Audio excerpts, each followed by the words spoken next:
అల్లూరు జిల్లా మారేడుమిల్లి అడవుల్లో భారీ ఎన్కౌంటర్ జరిగింది. ఈ భారీ ఎన్కౌంటర్ సంబంధించి మరిన్ని వివరాలు అందించేందుకు మా ఇన్పుట్ ఇన్ఛార్జ్ శ్రీహరి లైవ్ ద్వారా సిద్ధంగా ఉన్నారు. శ్రీహరి. శంకరి, భారత బలగాలకు మోస్ట్ వాంటెడ్ గా ఉన్నటువంటి మావోయిస్టు అగ్రనేత మాడవి హిడ్మా హతమయ్యారు. మారేడుమిల్లి అడవుల్లో జరిగినటువంటి ఎన్కౌంటర్ లో హిడ్మాతో పాటుగా ఆయన సతీమణి, మరో 2 నేతలు, ఇంకొక 2 మొత్తం 6 మంది హతమైనట్లుగా మనకు తెలుస్తోంది.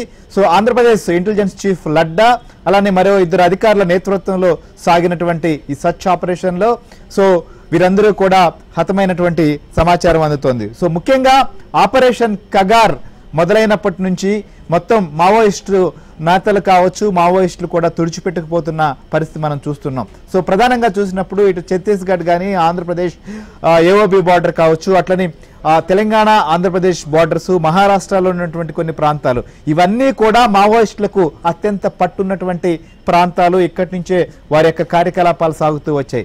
ఆపరేషన్ కగార్లో భాగంగా పెద్ద ఎత్తున బలగాలను దించడం, ఎక్కడికక్కడ కూడా మొత్తం చుట్టుముట్టడం, అనేక ప్రాంతాలను కూడా పూర్తి స్థాయిలో జల్లెడు పట్టిన తర్వాత చాలా మంది అగ్రనేతలు కూడా హతమయ్యారు.